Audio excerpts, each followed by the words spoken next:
Bueno, nos da mucho gusto estar de nuevo aquí, volvernos a encontrar con ustedes después de tanto tiempo sin vernos. En este caso, en este día, participamos en una reunión de ciencia, tecnología e innovación. Ustedes saben que propuse la creación de la Secretaría de Ciencia, Tecnología e Innovación y al mismo tiempo invité a participar como secretario de esta nueva Secretaría de Ciencia, Tecnología e Innovación al doctor René Drucker, un científico destacado de nuestro país. El propósito de crear esta nueva secretaría es darle toda la importancia que tiene la ciencia, la tecnología, la innovación,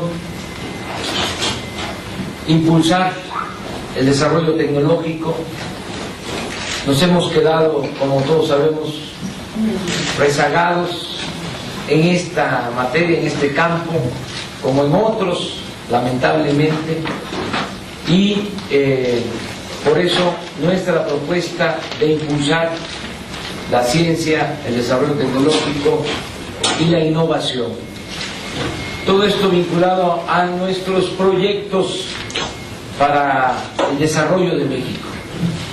Se requiere que al mismo tiempo que se va a modernizar el sector energético, se requiere impulsar el desarrollo tecnológico en el sector energético. Todos sabemos que el Instituto Mexicano del Petróleo se quedó sin apoyo. Hace 30 años Brasil no tenía petróleo. Nosotros teníamos petróleo y teníamos desarrollo tecnológico en el terreno energético. Había tecnologías de punta. Ahora Brasil tiene petróleo, tiene desarrollo tecnológico y nosotros nos hemos quedado rezagados. Por eso la importancia de impulsar con decisión, de manera prioritaria, la ciencia y el desarrollo tecnológico en nuestro país. ¿Y qué mejor que un científico como el doctor René Drucker para hacerse cargo de coordinar los trabajos que se están llevando a cabo para tener un plan nacional de ciencia y desarrollo tecnológico en nuestro país? Acabo de participar, repito, en esta reunión muy interesante por los académicos y científicos que están aceptando ayudar en la elaboración de este plan, pero ya no quiero extenderme más. Mejor que nos explique el doctor Drucker sobre esta reunión y cuál es la propuesta que tenemos. Bueno, en esta reunión asistieron alrededor de 40 a 45 científicos de más alto nivel en nuestro país, en todas las áreas del conocimiento, y se planteó un programa que tendría que llevarse a cabo, que se podría llevar a cabo en la nueva Secretaría de Ciencia, Tecnología e Innovación. Y se discutieron los puntos más importantes de este documento, que desde luego tendrá con el tiempo que ir acabándose, pero que plantea las estrategias más importantes que se tienen que llevar a cabo. En primer lugar, desde luego, es la propia creación de la Secretaría, un incremento paulatino en la inversión en ciencia y tecnología, que ha alcanzado desafortunadamente en los últimos años los niveles más bajos históricos en el país. O sea, la ciencia ha sido desdeñada desde hace varios años, particularmente en los sexenios anteriores. Bueno, en el sexenio en el que vivimos ahora en particular, pero desde luego no se trata simplemente de presupuesto, sino de una estrategia de qué es lo que hay que hacer con el dinero que paulatinamente pensamos que se debe de ir incrementando para apoyar la actividad científica. Entonces se plantea la necesidad de desarrollar campos estratégicos para la nación, como energías renovables, biotecnología marina, biotecnología agropecuaria, para poder fortalecer el campo, volvernos más soberanos en la alimentación del pueblo mexicano, y en fin, otras estrategias. Desde luego hay que hacer crecer al sistema científico, hay que impulsar el desarrollo de las universidades y crear nuevos centros públicos de investigación a lo largo y ancho del país. En fin, se discutió este documento y se irá mejorando. Pero yo quisiera decir algo muy importante, porque además lo que hoy sucedió es realmente histórico en este país. Que un candidato a la presidencia de la República se reúna con científicos y que plantee la importancia central que tiene la ciencia y la tecnología en nuestro país es histórico. Nunca ha sucedido, porque tradicionalmente la ciencia ha sido desdeñada por todos los candidatos y los presidentes anteriores en este país. Entonces, la clase política ha dejado a un lado la ciencia y la tecnología, y vemos con mucho gusto la comunidad científica que en este candidato que tenemos de las izquierdas, pues tenemos un interés porque la ciencia se vuelva central en las políticas públicas, porque es la estrategia que va a permitir que realmente el país se desarrolle y que sea un país competitivo, que pueda generar empleos, que pueda desarrollar una economía más fuerte y que pueda generar crecimiento económico en la nación, que es lo que todos los mexicanos esperan.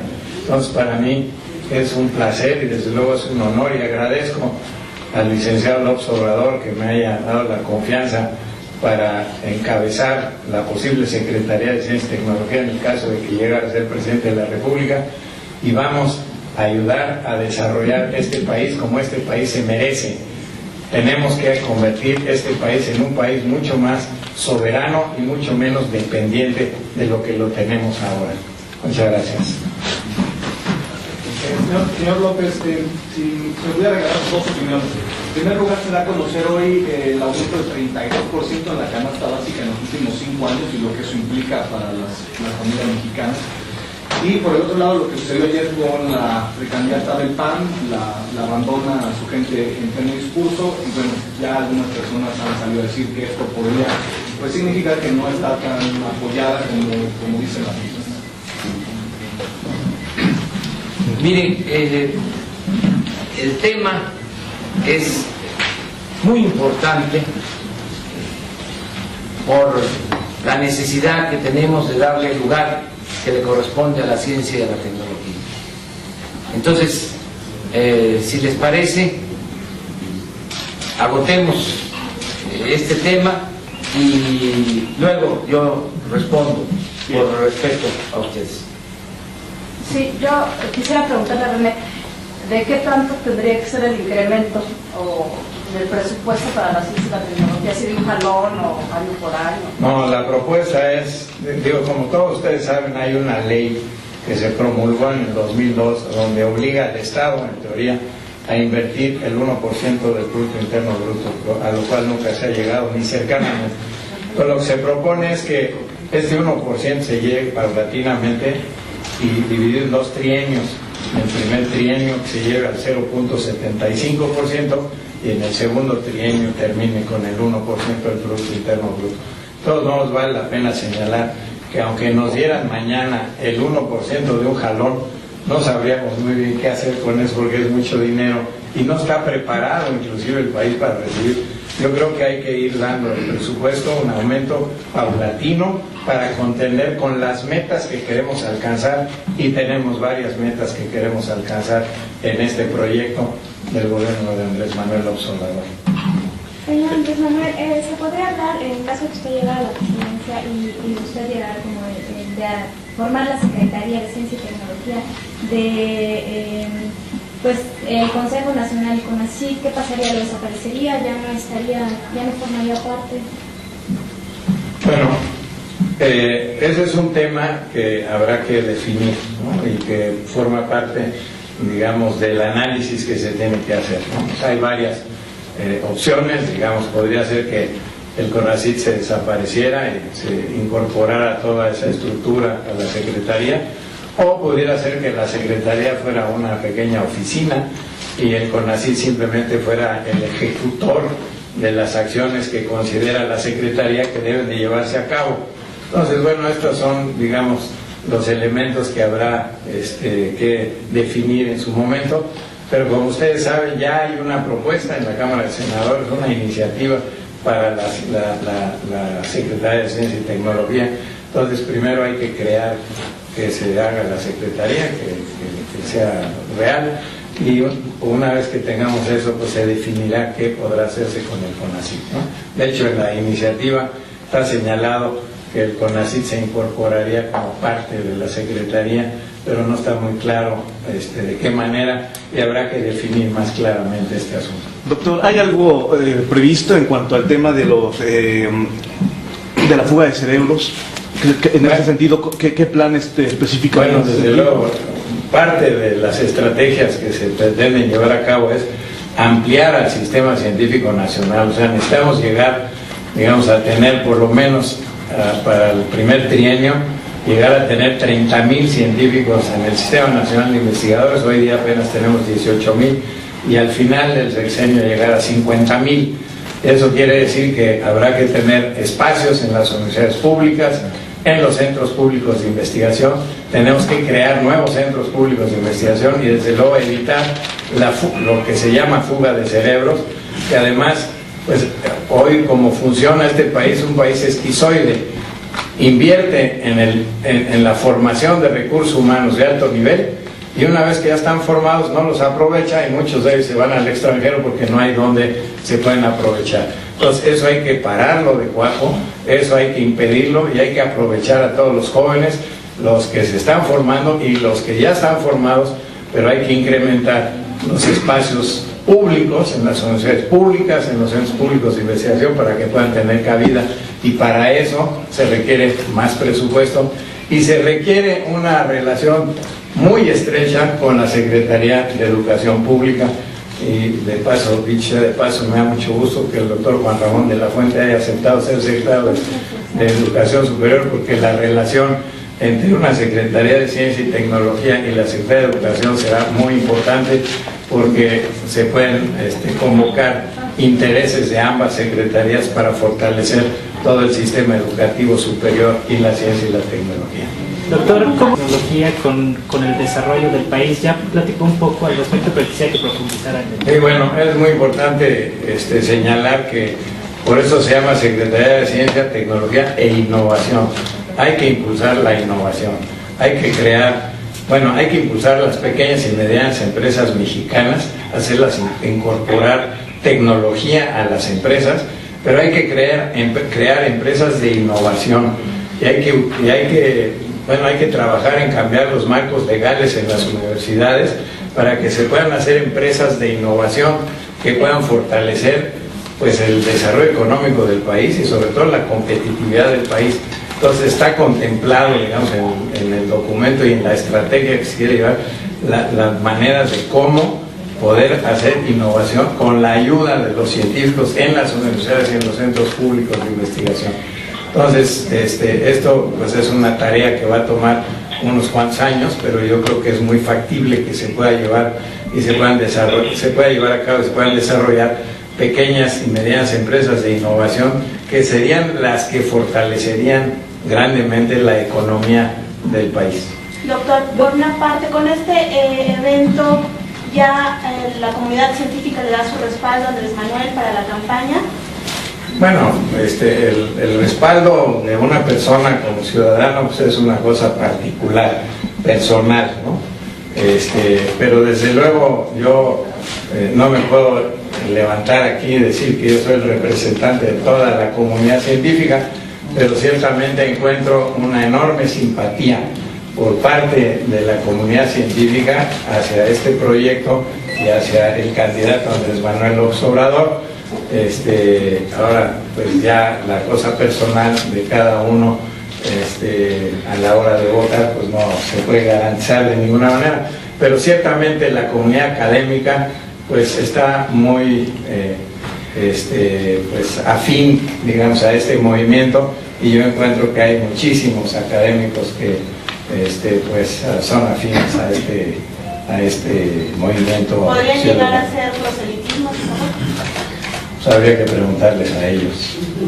Yo desde luego sí. Doctor, yo le quería preguntar, ¿usted tiene cifras para ilustrar este tema de la fuga de cerebro? ¿Tiene un cálculo más o menos de, no sé, al año? Bueno, es buena la pregunta. El CONACYT es el que debería de saber de todos aquellos a quienes les da becas, los forma como doctores y que salen fuera del país, porque frecuentemente el propio CONACYT apoya económicamente la salida de los mexicanos al extranjero. No tiene una estadística al respecto de cuántos se quedan fuera del país. Hace algunos años, cuando se cumplió con los 100,000 becarios, o sea, el número de becas que había dado el CONACYT, hace ya varios años ya habían dado 100,000 becas. Y habían encontrado en aquel momento de que de esas becas el 25% era para doctorado, y que de esos doctorandos el 5%, una quinta parte de ellos, o sea, 5,000 de esos 25 se quedaban en el extranjero. Yo creo que ahora, con la crisis, que todavía es peor de la que había hace algunos años, de que no hay plazas en las universidades, en los centros públicos, y que no se han abierto, pues yo creo que la cantidad de científicos mexicanos repartidos en diferentes países del mundo es muy alta, pero no conozco el número real. Pero no solamente eso, hay también fuga interna, o sea, muchos se preparan y no tienen dónde trabajar y se dedican a otras cosas. Y lo peor también es que las empresas mexicanas que podrían contratar a científicos de alto nivel o gente que tiene doctorado para su empresa, pues no lo hacen porque no están preparados tecnológicamente y no le encuentran utilidad a la contratación de jóvenes con doctorado.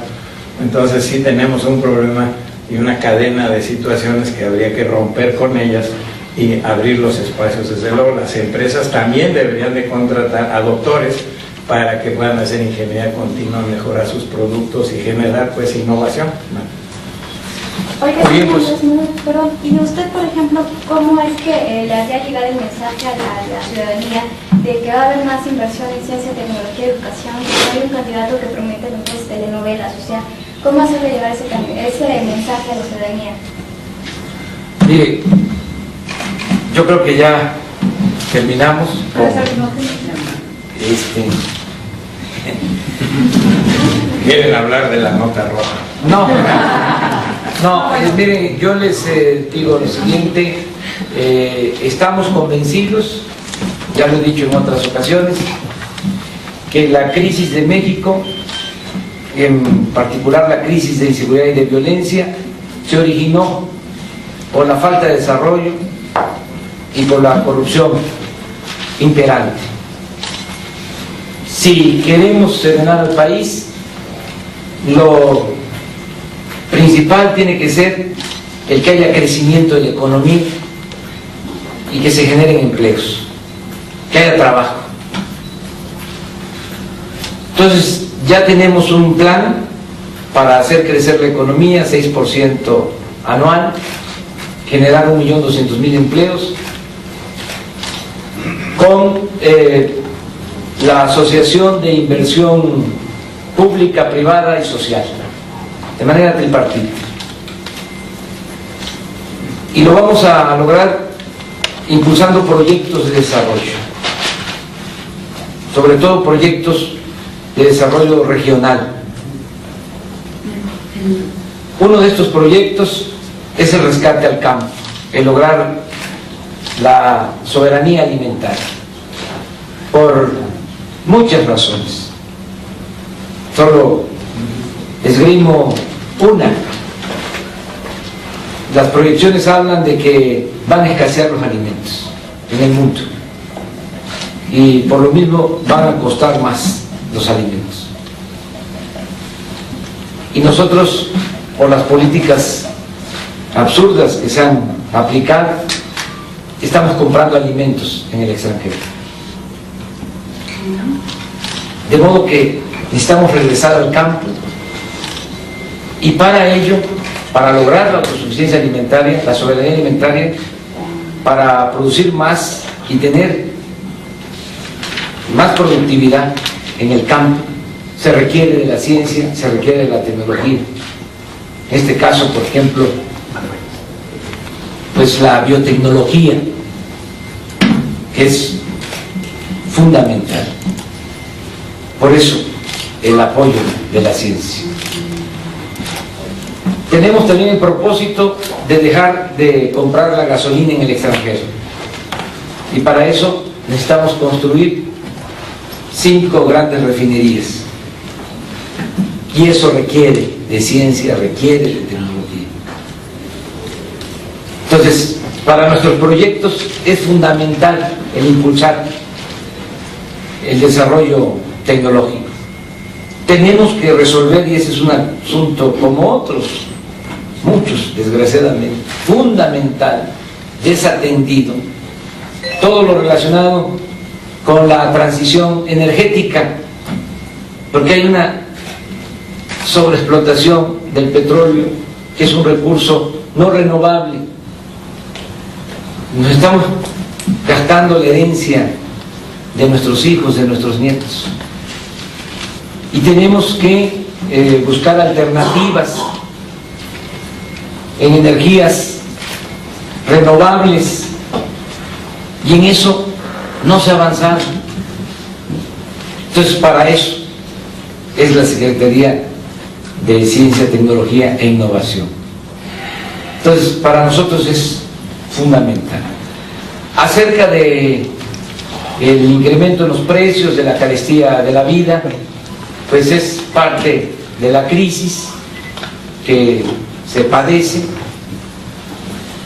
desde hace mucho tiempo, la pérdida del poder adquisitivo, del ingreso, del salario. Hace 30 años con un salario mínimo se podían comprar 50 kilos de tortilla.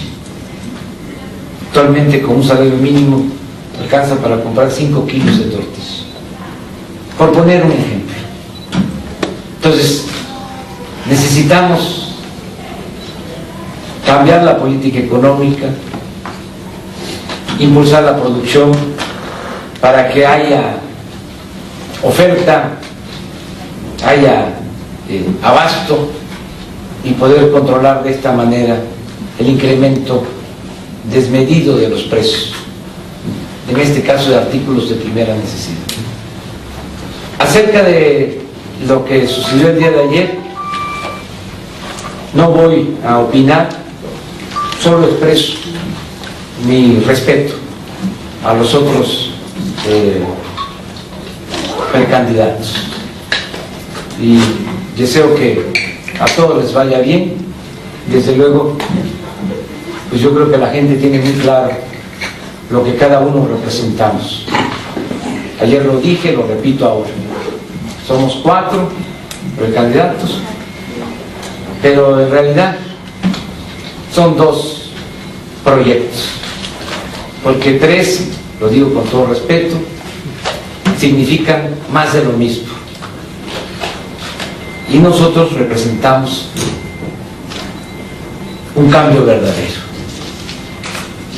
¿Quién va a decidir? Pues el ciudadano mexicano. Ahora sí que el cambio verdadero está en nuestras manos. Entonces, no voy a opinar sobre lo sucedido el día de ayer, por respeto. Y yo espero que a todos nos vaya bien, que al final de cuentas sean los ciudadanos los que decidan libremente. Sí, sostengo, porque esto no es una invención, no estoy distorsionando la realidad, solo hay dos proyectos distintos de nación. Hay quienes defienden el actual régimen con su política económica, que significaría apostar a más de lo mismo, más corrupción, más estancamiento económico, más desempleo, más inseguridad, más violencia. Eso lo representan 3 precandidatos. Lo digo de manera respetuosa. No estoy calumniando a nadie, es la realidad. Y nosotros representamos la posibilidad de un cambio verdadero, pero al final van a ser los ciudadanos los que van a decidir, porque eso es la democracia. ¿Qué le responde a Peña Nieto, que hoy durante su toma de protesta afirma que los cambios no se van a realizar con ofrecimientos vacíos como la República Morosa?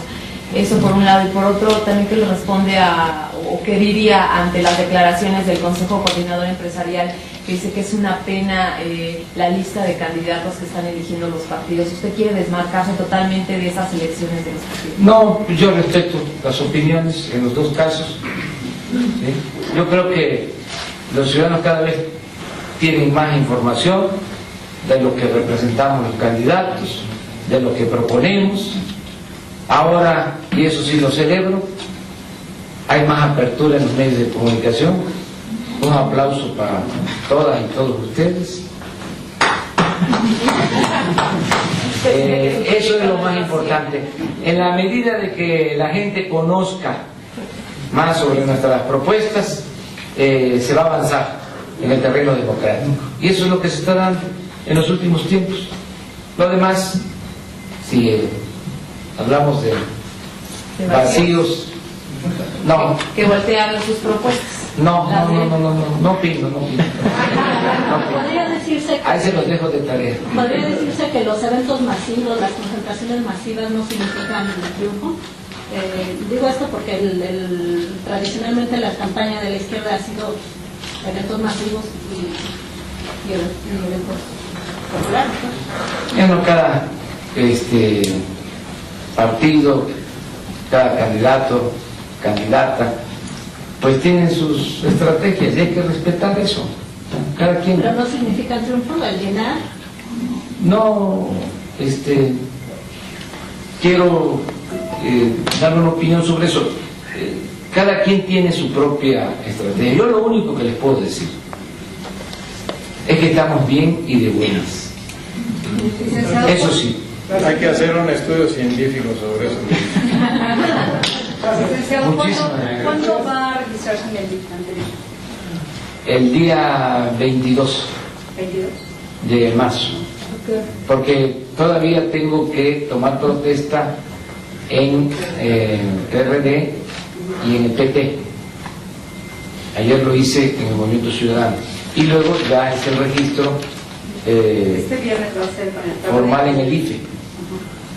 Sí, creo que este viernes. ¿Usted pidió que fueran eventos más o menos pequeños, cerrados? Lo organizan los partidos. Ellos nos invitan y nosotros vamos. Ellos están organizando. Yo le quiero preguntar si lo invitaron como se difundió a la misa del Papa, que va a estar en México, y si usted está... No tengo todavía información sobre eso.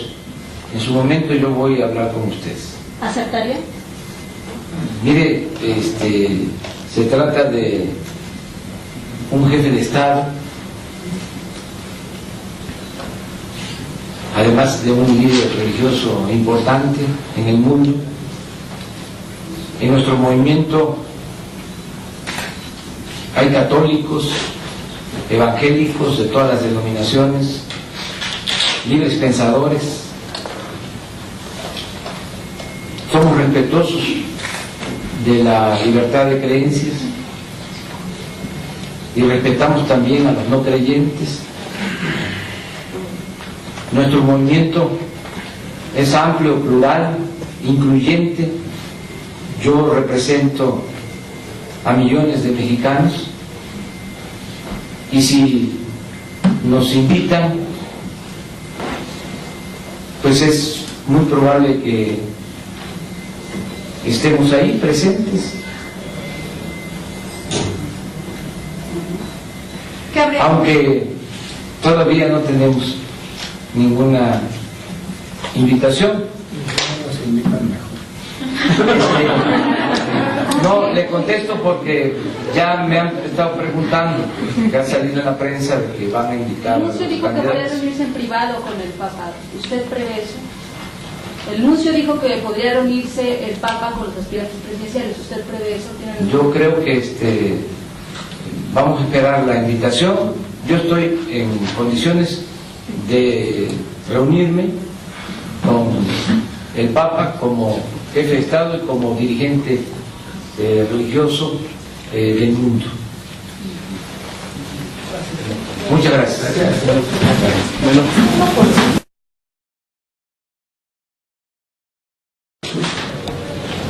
En este encuentro, donde se les informará sobre resultados preliminares con miras a la elaboración de una propuesta en materia de educación para el país. Ustedes tienen los antecedentes. El doctor Juan Ramón de la Fuente aceptó que yo lo postulara para ser el próximo secretario de Educación Pública. Desde luego todo esto tomando en consideración lo que decidan los ciudadanos mexicanos. Pero fue muy importante el que una personalidad como el doctor Juan Ramón de la Fuente aceptara nuestra propuesta, por su trayectoria, por su biografía, por su experiencia en el terreno de la educación. El día de hoy me invitaron a una reunión preliminar coordinada por el doctor de la Fuente, y él va a explicarles qué fue lo que se analizó en esta reunión y quiénes participaron. Tiene la palabra el doctor de la Fuente. Muchas gracias, Andrés Manuel López Obrador. Quisiera empezar por agradecer la invitación que me hicieran oportunamente. Creo que va mucho más allá de puestos o de intereses personales, que no es el caso. Lo que estamos es tratando de analizar uno de los temas más urgentes para el desarrollo del país. Lo que estamos es tratando de construir una serie de propuestas para presentarlas al movimiento progresista y que éste las incorpore como parte de su oferta política, como parte de su oferta político-electoral. Todos sabemos que la educación en México está en una situación crítica.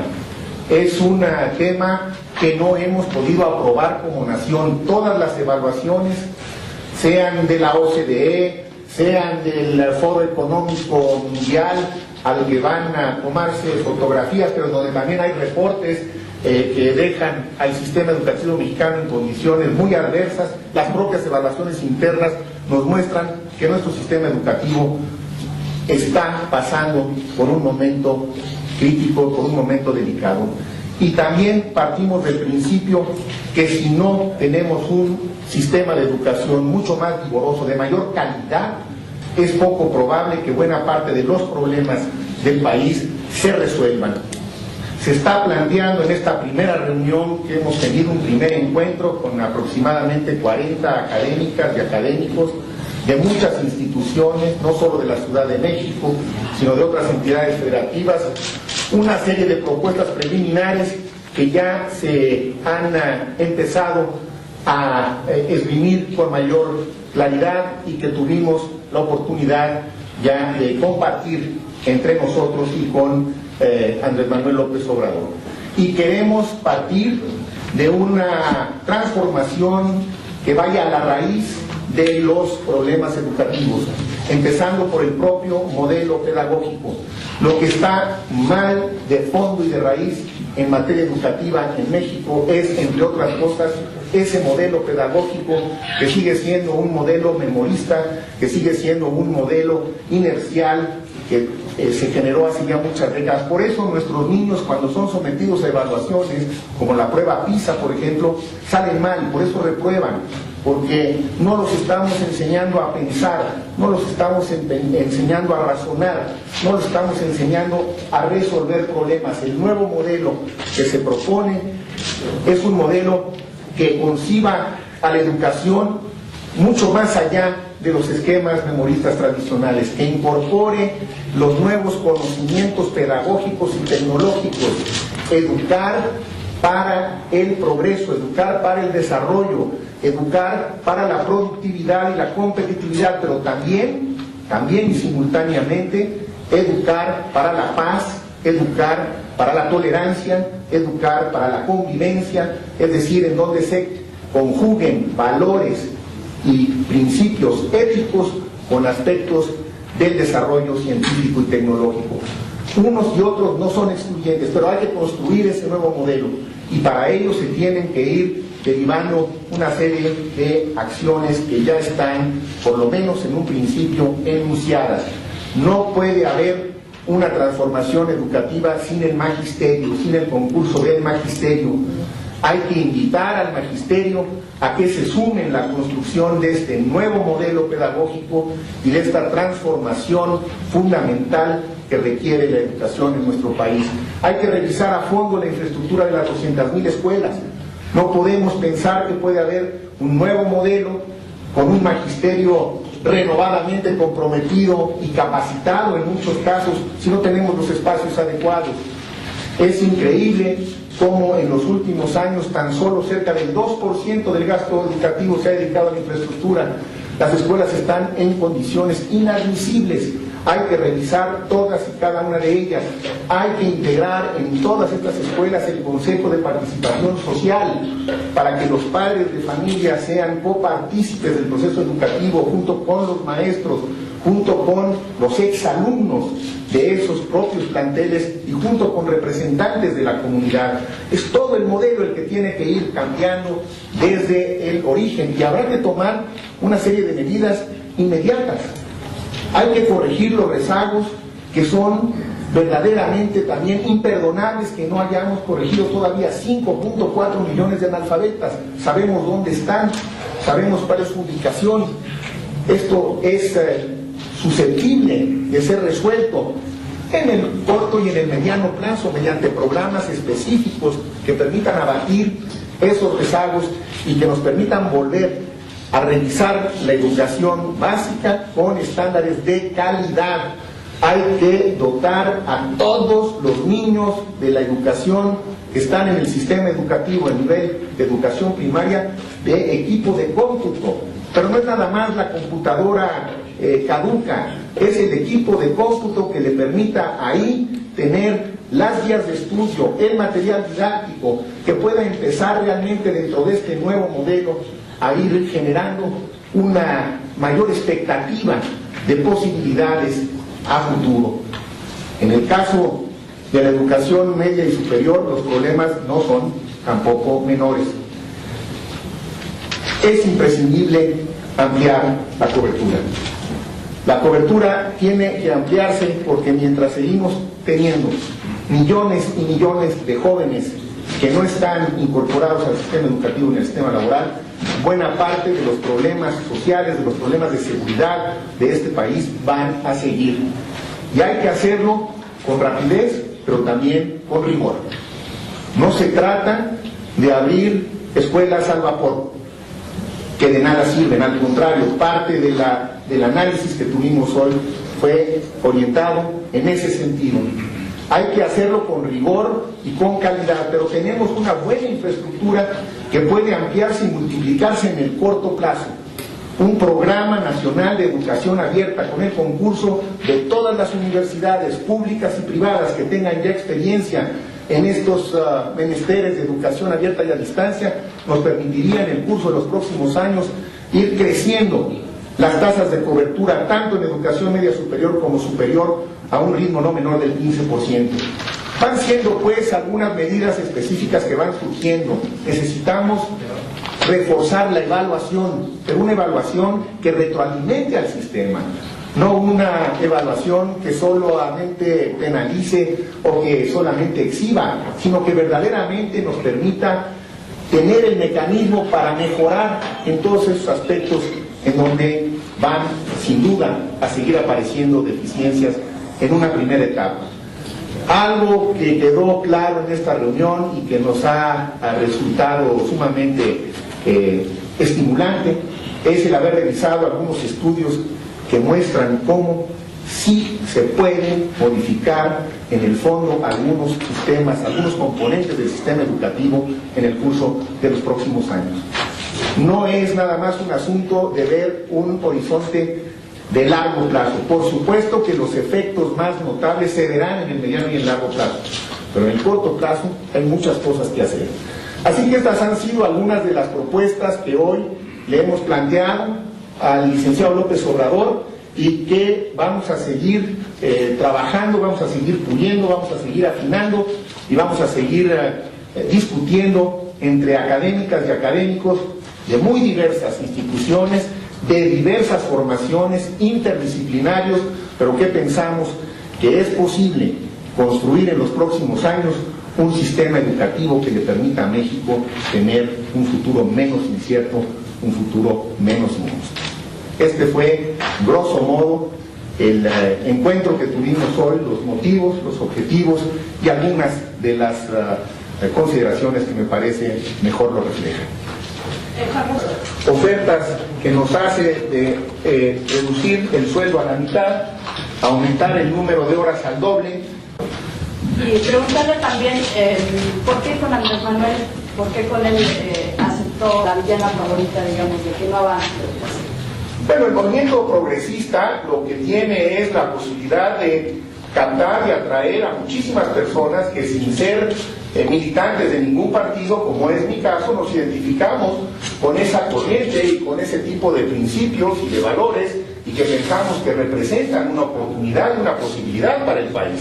Por eso es que estamos trabajando con ese movimiento progresista.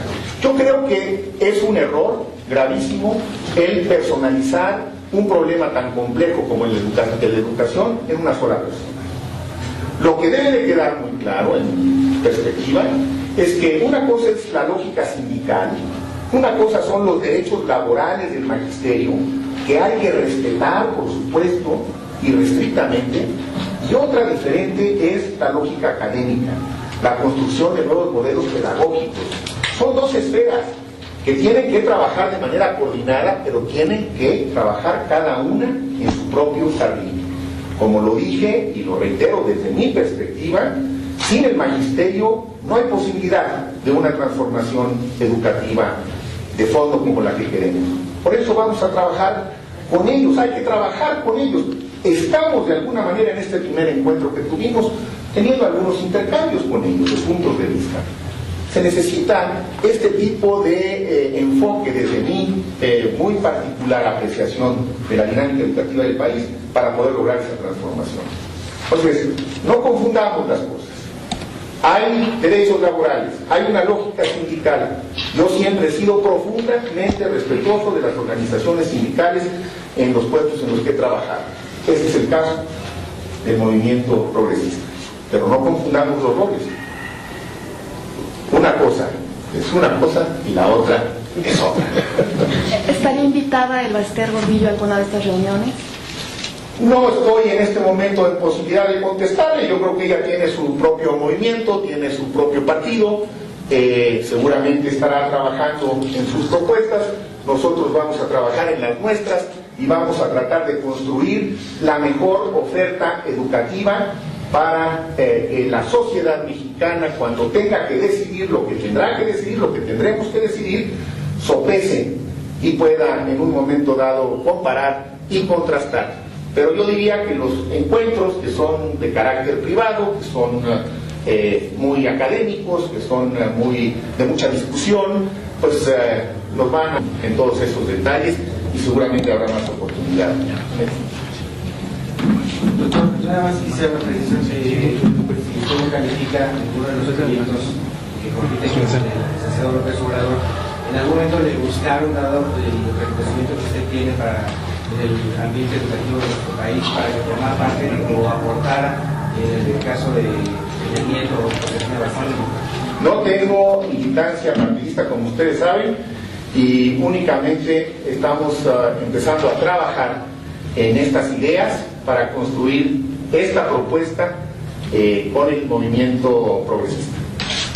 Este grupo de 45 académicos que hoy se reunieron aquí con este candidato, ¿buscará también el encuentro con Josefina Vázquez Mota y con Enrique Peña Nieto o hasta aquí va a quedar? Pues habrá que preguntarle a los otros 44 qué piensan, porque esto es un ejercicio muy libre y obviamente pues cada quien tendrá que ir tomando sus decisiones. ¿Cuándo es la próxima reunión? ¿Ya está calendarizada para...? No está calendarizada todavía. Todavía, sí, por supuesto. Licenciado Andrés Manuel, ¿cree que con esta adhesión del doctor Juan Ramón de la Fuente va a tener un repunte en las encuestas y entre los ciudadanos? Bueno, yo les dije a ustedes en su momento y reitero, es para nosotros un orgullo el que el doctor Juan Ramón de la Fuente haya aceptado apoyarnos para definir un programa en materia educativa, porque todos sabemos la importancia que tiene la educación y que también él haya aceptado coordinar los esfuerzos para la aplicación de este programa educativo. Yo le agradezco mucho al doctor Juan Ramón de la Fuente por su apoyo, su confianza, su respaldo.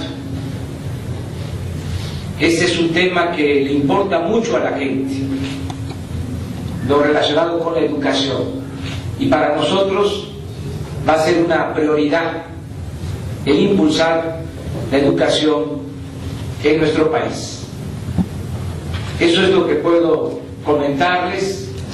Vamos a seguir haciendo estos encuentros, estas reuniones, estos foros, para ir definiendo nuestra propuesta en todos los campos, en todas las materias, para definir las políticas públicas que se van a llevar a la práctica.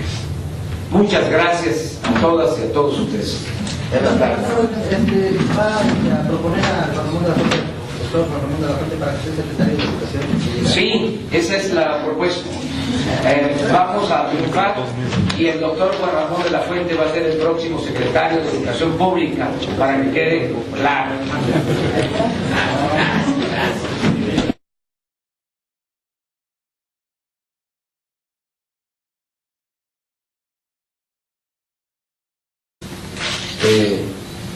Con decisión, de manera prioritaria, la ciencia y el desarrollo tecnológico en nuestro país.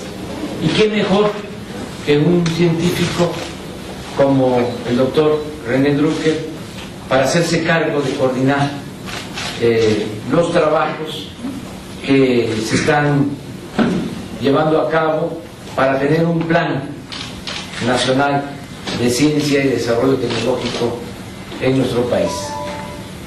Acabo de participar, repito, en esta reunión muy interesante por los académicos y científicos que están aceptando ayudar en la elaboración de este plan. Pero ya no quiero extenderme más, mejor que nos explique el doctor Drucker sobre esta reunión y cuál es la propuesta. Participar como secretario de esta nueva Secretaría de Ciencia, Tecnología e Innovación al doctor René Drucker, un científico destacado de nuestro país. El propósito de crear esta nueva secretaría es darle toda la importancia que tiene la ciencia, la tecnología, la innovación, impulsar el desarrollo tecnológico. Nos hemos quedado, como todos sabemos, rezagados en esta materia, en este campo, como en otros, lamentablemente, y por eso nuestra propuesta de impulsar la ciencia, el desarrollo tecnológico y la innovación. Todo esto vinculado a nuestros proyectos estratégicos. Bueno, en esta reunión asistieron alrededor de 40, 45 científicos de más alto nivel en nuestro país, en todas las áreas del conocimiento, y se planteó un programa que tendría que llevarse a cabo, que se podría llevar a cabo en la nueva Secretaría de Ciencia, Tecnología e Innovación. Y se discutieron los puntos más importantes de este documento, que desde luego tendrá con el tiempo que ir acabándose, pero que plantea las estrategias más importantes que se tienen que llevar a cabo. En primer lugar, desde luego, es la propia creación de la Secretaría, un incremento paulatino en la inversión en ciencia y tecnología, que ha alcanzado desafortunadamente en los últimos años los niveles más bajos históricos en el país.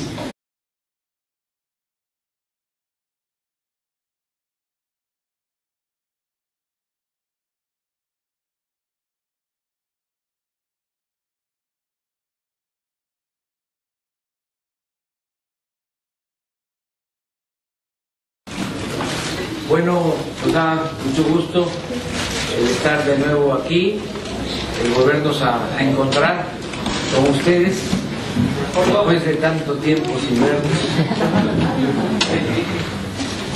En este caso, en este día, participamos en una reunión de ciencia, tecnología e innovación. Ustedes saben que propuse la creación de la Secretaría de Ciencia, Tecnología e Innovación, y al mismo tiempo invité para el desarrollo de México. Se requiere que al mismo tiempo que se va a modernizar el sector energético, se requiere impulsar el desarrollo tecnológico en el sector energético. Todos sabemos que el Instituto Mexicano del Petróleo se quedó sin apoyo. Hace 30 años Brasil no tenía petróleo. Nosotros teníamos petróleo, teníamos desarrollo tecnológico en el terreno energético. Había tecnología de punta. Ahora Brasil tiene petróleo, tiene desarrollo tecnológico, y nosotros nos hemos quedado rezagados. Por eso la importancia de impulsar